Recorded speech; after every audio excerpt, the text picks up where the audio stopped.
Hello everyone, कैसे हैं आप सब। स्वागत है आप सबका हमारी आज की इस वीडियो में। आज दोस्तों हम परसेंटेज का नेक्स्ट पार्ट करने वाले हैं और सबसे ज़्यादा इम्पॉर्टेंट पार्ट है जिसमें हम प्राइस एंड कंजप्शन वाले क्वेश्चंस करेंगे। बहुत सारे क्वेश्चंस आपको परसेंटेज में डायरेक्टली प्राइस एंड कंजप्शंस पर पूछे जाते हैं। इससे पहले हमने परसेंटेज के 3 पार्ट्स कंप्लीट कर दिए हैं। जिन्होंने हमारी वो वीडियोज़ नहीं देखी है आप ज़रूर देखें। इस वीडियो के डिस्क्रिप्शन बॉक्स में आपको वो प्लेलिस्ट सेक्शन मिल जाएगी, ठीक है। वो प्लेलिस्ट ही आपको मिल जाएगी, आप उस प्लेलिस्ट में जाकर हमारी परसेंटेज के बाकी 3 पार्ट देख सकते हैं। चलिए हम आज के पार्ट की तरफ मूव करते हैं। कंसेप्ट 1, इसमें किसी को कोई कन्फ्यूज़न नहीं होगी। इसके बेसिस पर हमने ये क्वेश्चंस किए थे। उसके बाद सक्सेसिव केस भी हमने समझा था, सक्सेसिव केस में भी किसी को कोई कन्फ्यूज़न नहीं होगी। आज का पार्ट दोस्तों सबसे ज़्यादा इम्पॉर्टेंट पार्ट, इसको मैं काफ़ी ज़्यादा इम्पॉर्टेंट बोलूँगा। Price into consumption is equals to expenditure. इसे आप ध्यान से समझते जाइएगा। देखिए, price into consumption into expenditure. सबसे पहले ये प्राइस होता क्या है? प्राइस होता है किसी भी चीज़ की कॉस्ट, यानी कि पर केजी या पर ग्राम।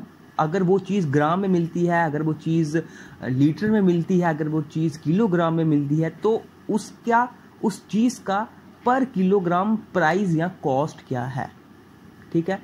कंजप्शन क्या होता है, यानी कि कितना किलोग्राम, कितना ग्राम या कितना लीटर हम कोई चीज़ खरीदते हैं।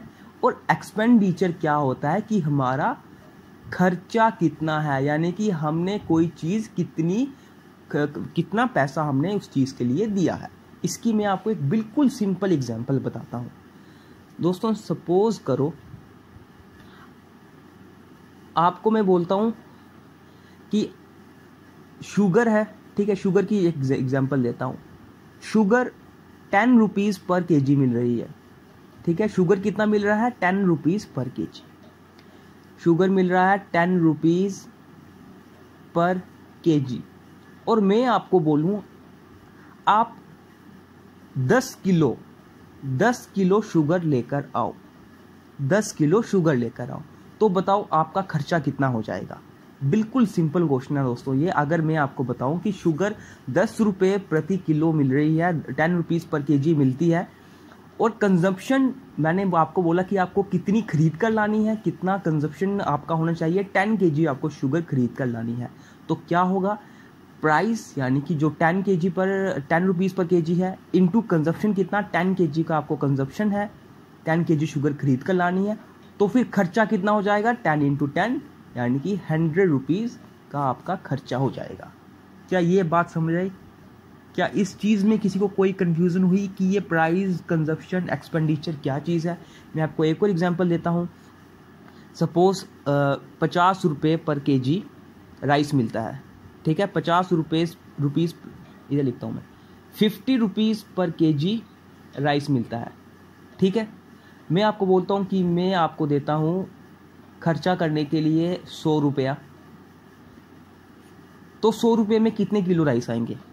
100 रुपये में कितने किलो राइस आएंगे? अगर आपका खर्चा 100 रुपया है, प्राइस आपका कितना चलता है? 50 रुपया, 50 रुपीज़ पर केजी, तो आप कितनी केजी कंजप्शन यानी कि कितना केजी राइस आप खरीद कर ला सकते हो? तो कितना लाओगे? 100/50 यानी कि 2 केजी। और जब ये 2 इससे मल्टीप्लाई होगा, 50 इंटू 2 100, यानी कि price into consumption is equals to expenditure. ये है दोस्तों एक बिल्कुल सिंपल कंसेप्ट जो प्राइस और कंजप्शन के क्वेश्चंस पे चलता है, ठीक है। अब इसमें 2 चीज़ें आती है, वो दोनों की दोनों हम समझेंगे और क्वेश्चंस करेंगे। सबसे पहली चीज़,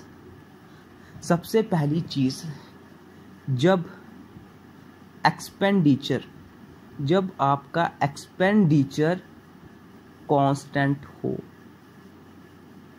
कांस्टेंट मतलब क्या? अनचेंज्ड हो, यानी कि चेंज ना हो रहा हो। उस वक्त क्या होगा?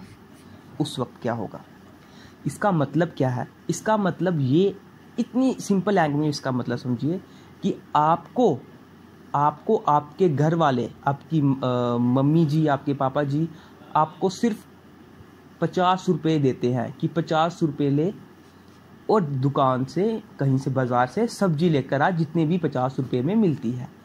अब उन्होंने दिए सिर्फ और सिर्फ 50 रुपये ही हैं, वो आपको हर दिन सिर्फ 50 रुपये ही अगर दें तो ये होता है एक्सपेंडिचर कांस्टेंट। ठीक है, कांस्टेंट एक्सपेंडिचर मतलब कि जब आपका खर्चा कांस्टेंट हो, खर्चा चेंज ना हो रहा हो, और आपको क्वेश्चन में ऐसा ये देगा कि एक्सपेंडिचर कांस्टेंट है, एक्सपेंडिचर आपका एक्सपेंडिचर चेंज नहीं हो रहा है। ओके, अब मैं आपको बताता हूँ कि क्वेश्चंस आपको पूछे कैसे जाते हैं। आपको क्वेश्चन दे दिया जाएगा दोस्तों कि किसी चीज़ का प्राइस 20% बढ़ता है, किसी चीज़ का प्राइस 20% बढ़ता है और एक्सपेंडिचर है कांस्टेंट, एक्सपेंडिचर आपका खर्चा है कांस्टेंट, तो बताओ उसका कंजप्शन कितना परसेंट डिक्रीज होगा, उसका कंजप्शन कितना परसेंट डिक्रीज होगा। सबसे पहली चीज़ दोस्तों, क्या ये जो कंसेप्ट मैंने आपको बता रहा हूँ price into consumption is equals to expenditure, क्या ये सक्सेसिव केस जो हमने इससे पहले सीखा था उसमें आता है? क्या ये सक्सेसिव केस में आता है? बिल्कुल आता है। क्यों? क्योंकि दो क्वांटिटीज़ की मल्टीप्लिकेशन करने पर जब एक अलग तीसरी क्वांटिटी मिलती है वो ही चीज़ सक्सेसिव केस होती है। और सक्सेसिव केसेस के क्वेश्चंस हम कैसे सॉल्व करते हैं ये आपको पता होना चाहिए। पिछली वीडियो में पूरा कंसेप्ट इसी पर ही चला है। अब प्राइस दिया है, एक्सपेंडिचर भी आपको पता चल चुका है कांस्टेंट है, आपको कंजप्शन बतानी है। दोस्तों अगर आप ऊपर ये फॉर्मूला देखो ना ध्यान से, price into consumption is equals to expenditure, अगर आप ये ध्यान से देखो, अगर मैं एक्सपेंडिचर को कांस्टेंट मानता हूँ यानी कि प्राइस क्या हो जाता है एक्सपेंडिचर अपॉन कांस्टेंट।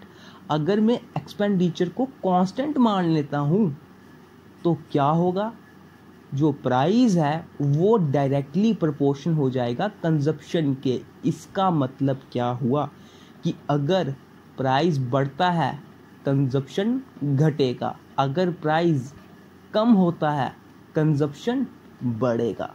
ये मतलब हुआ इसका।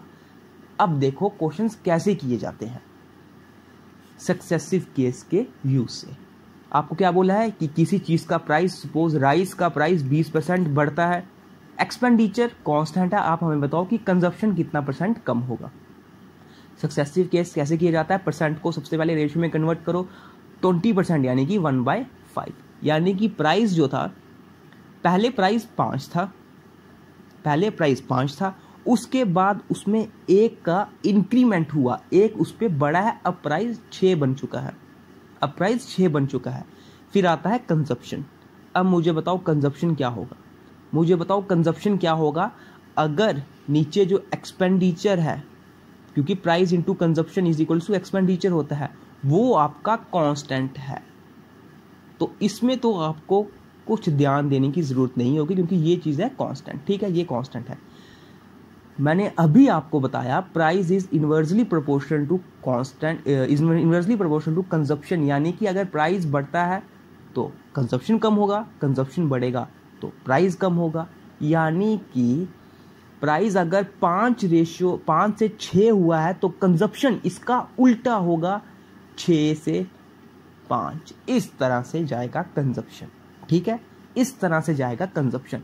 इसकी जगह कुछ और होता कि प्राइस अगर 8 से 11 हो गया है तो कंजप्शन इसका बिल्कुल उल्टा होगा, यानी कि 11 से 8 होगा कंजप्शन।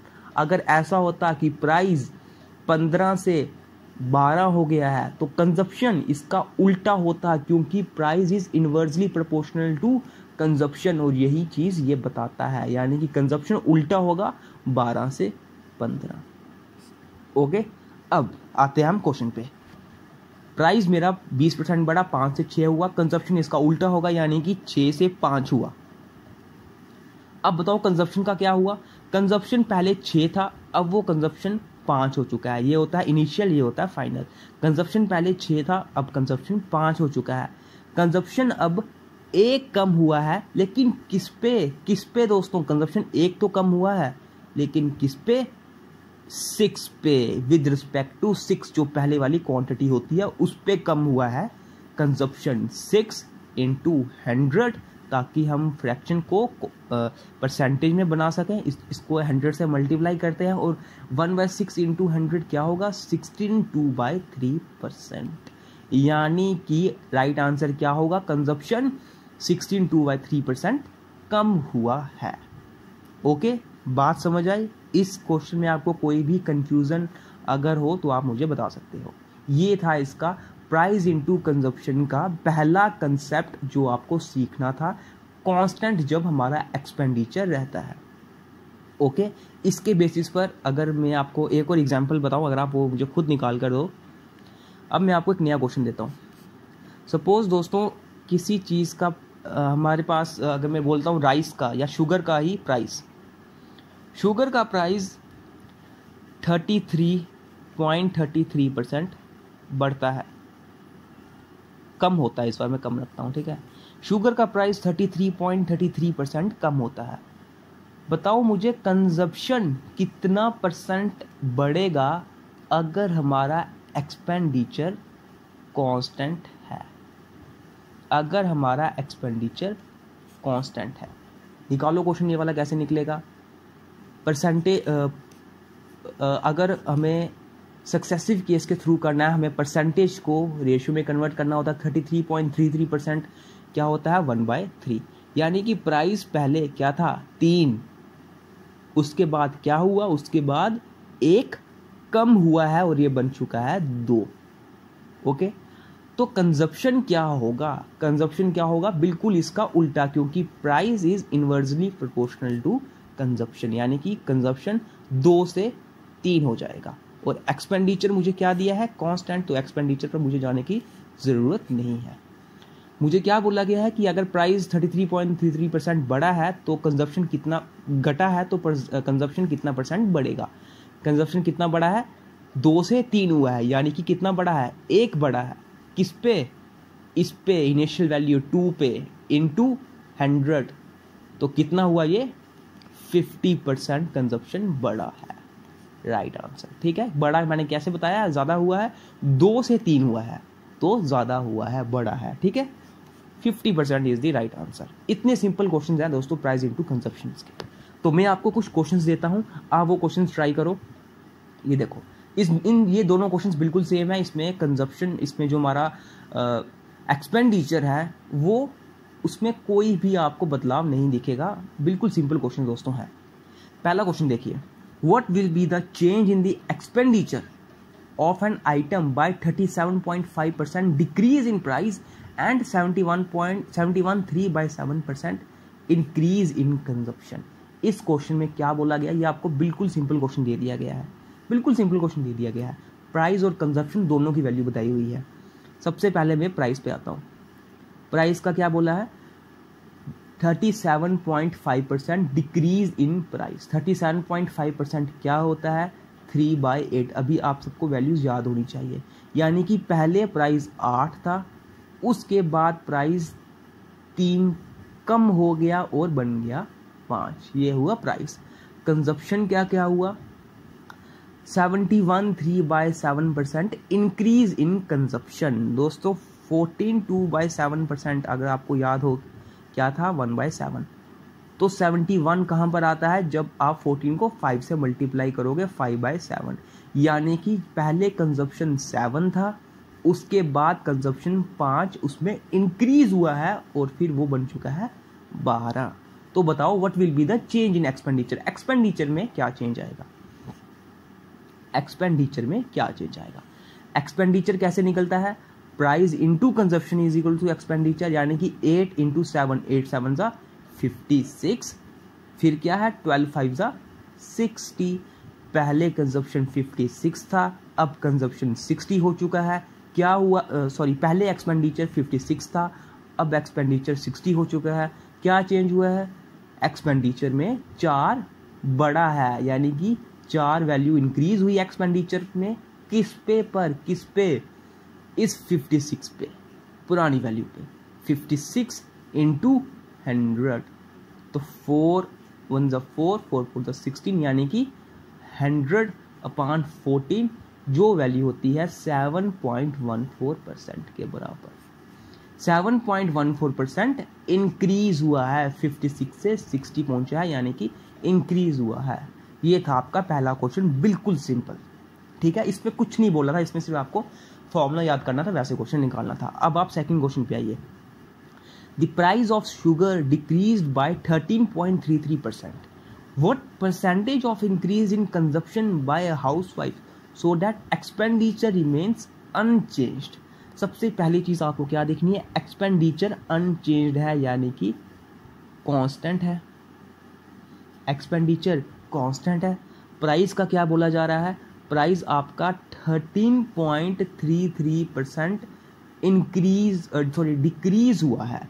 अब 13.33% कई लोगों को 13.33% शायद से याद नहीं होगा, तो आप दोस्तों इसको कर सकते हो दो तरीकों से, या फिर मैं आपको बिल्कुल बेसिक बताता हूँ। बिल्कुल बेसिक तरीके से ये हो सकता है। देखो 13.33% क्या होगा, एक तो 10%, एक तो 3.33%। बिल्कुल सही, इन्हीं दो तरीकों से होगा। ठीक है ना, इन दो तरीकों से होगा। अब 10% क्या होता है, 1/10। 3.33% क्या होता है, देखिए दोस्तों आपको याद होगा, अगर 33.33% हमारा था 1/3, तो 3.33% क्या होगा, यानी कि इसको आपने 10 से डिवाइड कर दिया, तो इसको भी आप 10 से डिवाइड करोगे 1/30, तो यहाँ पे क्या होगा 1/30। इसको क्रॉस मल्टीप्लीकेशन से सॉल्व करो, 30 + 10 40/300, 4/30 यानी कि 2/15। ये इसकी वैल्यू है 2/15।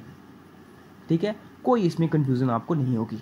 यानी कि पहले आपका प्राइस था 15, पहले प्राइस क्या था 15, उसके बाद प्राइस हुआ 2 कम, क्योंकि डिक्रीज है और प्राइस बन चुका है 13। कंजप्शन क्या होगा दोस्तों, कंजप्शन इसका उल्टा, यानी कि 13 से 15, और एक्सपेंडिचर क्या दिया है कांस्टेंट, तो एक्सपेंडिचर लिखने की जरूरत नहीं।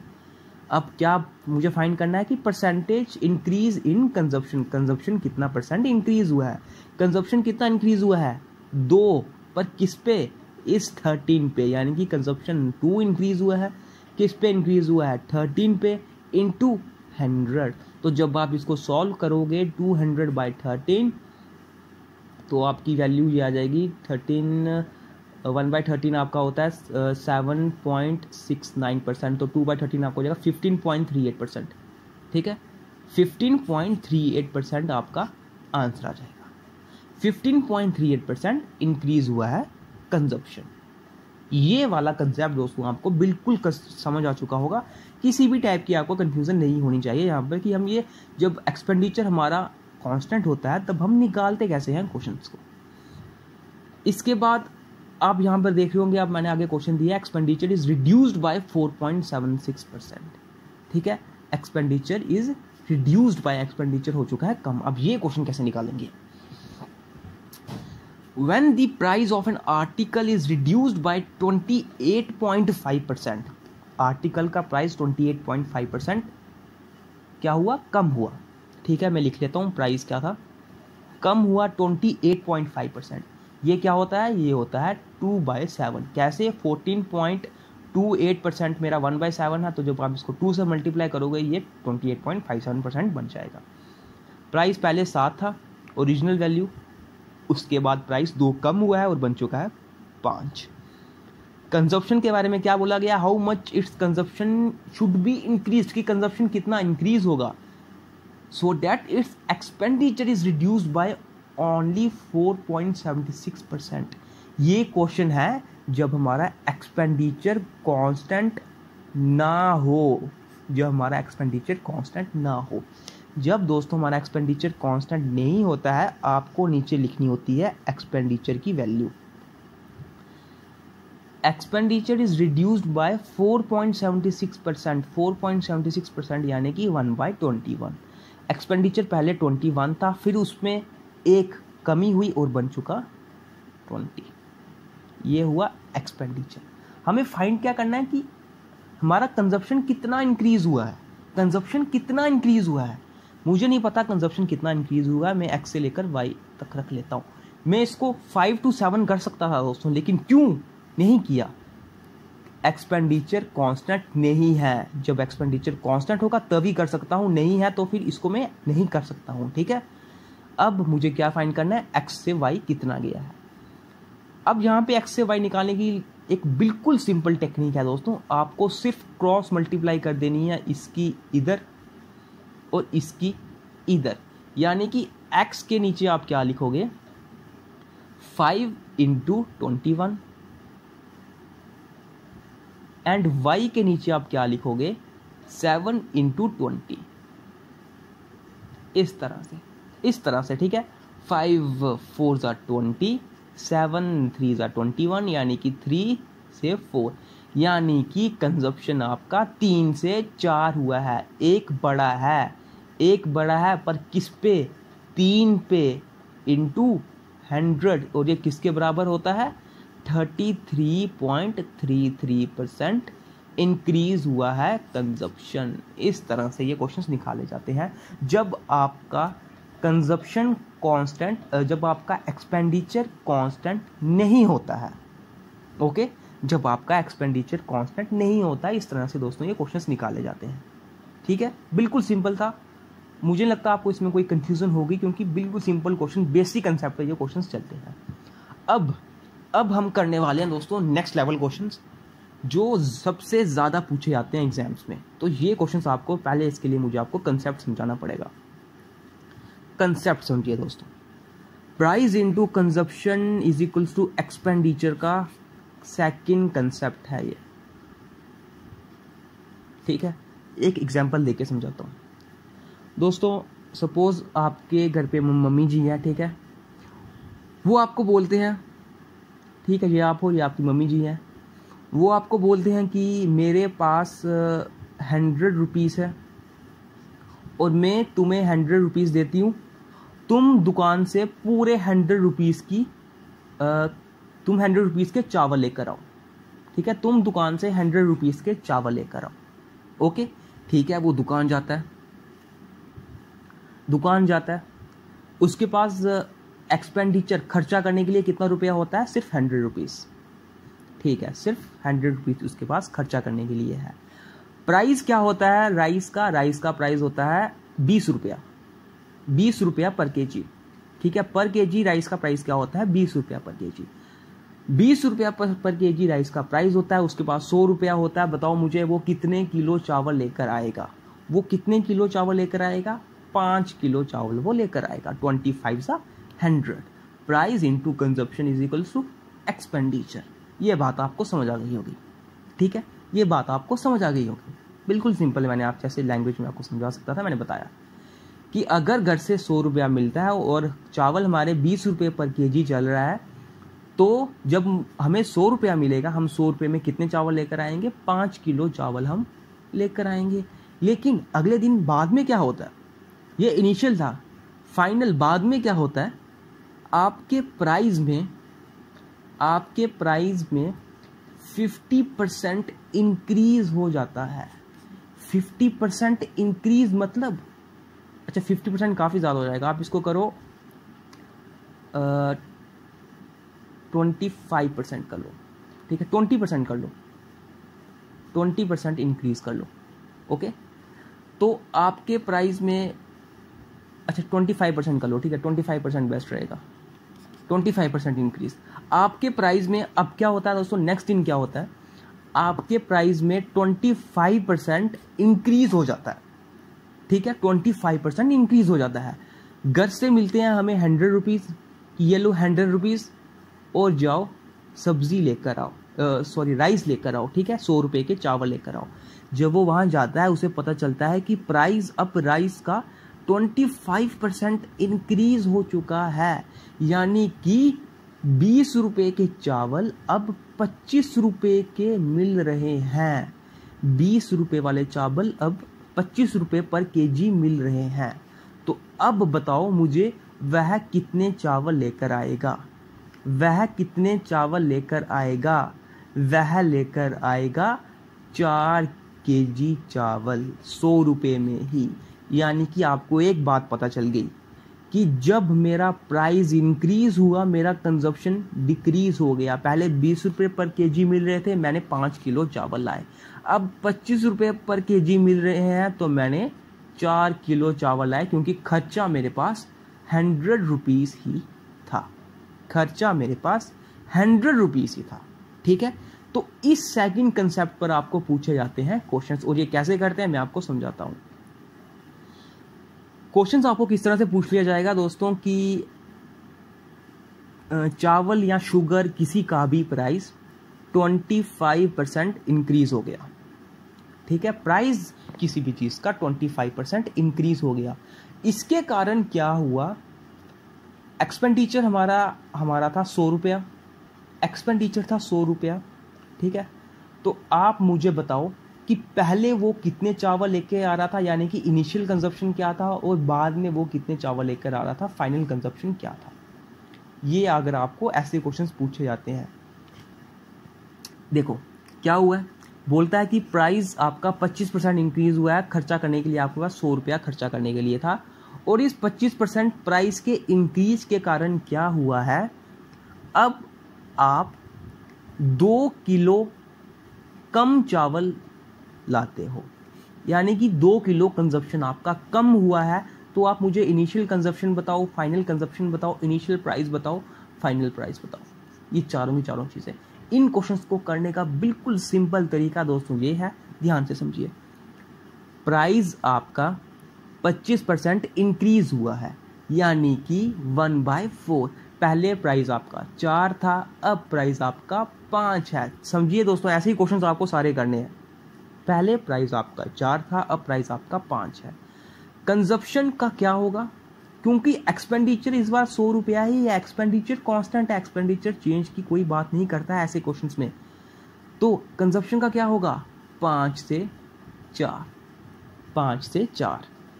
दोस्तों मुझे एक बात बताओ, ये कंजप्शन पहले 5 था, अब कंजप्शन 4 हो गया, ये 1 की कमी क्यों आई? ये 1 की कमी क्यों आई है? ये 1 की कमी इसलिए आई है क्योंकि प्राइस हमारा 4 से 5 हुआ है, और अब जब कंजप्शन 5 से 4 हुआ है, ये 1 की कमी इसलिए आई है क्योंकि मैं 2 किलो कम शुगर ला रहा हूँ, 2 किलो कम शुगर ला रहा हूँ। यानी कि 1 रेशो मेरा 2 के बराबर, 1 रेशो मेरा 2 kg के बराबर। तो पहले मैं कितनी किलो शुगर लेके आ रहा था, 5। अगर 1 रेशो मेरा 2 के बराबर है, 5 रेशो मेरा हो जाएगा 10 kg के बराबर। यानी कि पहले मैं 10 kg शुगर लेके आ रहा था, और अब मैं कितना, 1 अगर 2 के बराबर है, 4 मेरा 8 के बराबर। अब मैं 8 किलो चीनी लेकर आ रहा हूँ। ये है इनिशियल कंजप्शन जो मैं पहले ला रहा था, यह फाइनल कंजप्शन जो मैं बाद में ला रहा था। ये तो है बिल्कुल सिंपल। अब पूछ लिया जाता है कभी कभी कि बताओ पहले प्राइस क्या था या बाद में प्राइस क्या था। Price into consumption is equal to expenditure होता है। ठीक है, खर्चा कितना है, 100 रुपीज़। मुझे क्या करना है, प्राइस बताना है। पहले मैं इनिशियल प्राइस बताता हूँ, फिर मैं फाइनल प्राइस बताता हूँ। इनिशियल प्राइस के लिए क्या होगा, कंजप्शन कितना था इनिशियल प्राइस में, 10 किलो, 10 किलो। तो प्राइस क्या होगा, 100/10, यानी कि पहले 10 रुपये पर केजी आपका प्राइस था। ठीक है, पहले प्राइस मेरा 10 रुपये पर केजी था, और अब प्राइस क्या होगा, कैसे निकालेंगे, क्या फॉर्मूला है, price into consumption is equal to expenditure. Expenditure मेरा 100 रुपीज़ है, कंजप्शन इस बार क्या है 8 kg, और प्राइस मुझे फाइंड करना है। तो 100/8, 8 1 8, 8 2 16, 12.5। ठीक है, अब प्राइस मेरा क्या हो चुका है, फाइनल प्राइस बढ़ चुका है कितना, 12.5 रुपीज़ मेरा प्राइस बढ़ चुका है पर केजी। ये था मेरा इनिशियल प्राइस, ये था मेरा फाइनल प्राइस, ये था मेरा इनिशियल कंजप्शन, ये था मेरा final consumption, and question is complete. कुछ भी पूछ लिया जाए आप चारों के चारों पॉइंट्स बता सकते हो। ठीक है, अब हम क्वेश्चंस करें, 1-2 क्वेश्चन करते हैं, आपको आसानी होगी। देखो क्वेश्चन ये वाला, अब ये क्वेश्चन आप दोस्तों खुद ही कर सकते हो। प्राइस क्या है, देखो ध्यान से, there is 4% reduction in the price of rice if a person was able to buy 48 kg rice earlier that how much rice he was able to buy now. Price क्या हुआ है, प्राइस में 4% की कमी हुई है, यानी कि 1/25 रेशियो में प्राइस कम हुआ है। पहले प्राइस 25 था, अब प्राइस 1 कम होकर 24 बन चुका है। तो कंजप्शन क्या होगा, कंजप्शन मेरा 24 से 25 हो जाएगा, क्योंकि एक्सपेंडिचर मेरा कांस्टेंट रहता है इन क्वेश्चंस में, उसमें कोई चेंज नहीं आती। अब मुझे क्या बोला जा रहा है, if a person was able to buy 48 kg rice earlier, पहले जो वो कंजप्शन कर रहा था, पहले वो जो राइस खरीद कर ला रहा था वो 48 kg था, यानी कि मेरा पहले वाला कंजप्शन 24 रेशो ये मेरा 48 के बराबर है। यही तो बोला।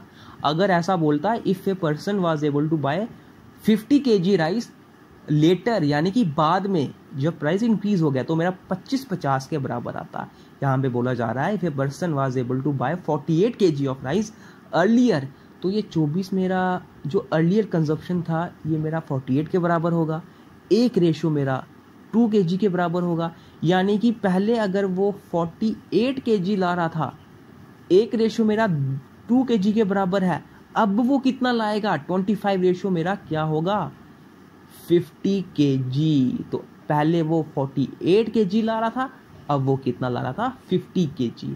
How much rice will he be able to buy now, 50 kg, और ये है मेरा राइट आंसर। अब वो 50 kg राइस ला रहा था। कोई कंफ्यूजन नहीं होगी इस क्वेश्चन में। नेक्स्ट क्वेश्चन पे मूव करते हैं। ये क्वेश्चन देखिए, by reducing the price of an article by 24%, a person can buy 4 kg more for rupees 250. Find the new price per kg of the item. Price में क्या हुआ दोस्तों, प्राइस में क्या हुआ है, by reducing the price of an article by 24%, 24% price कम हुआ है।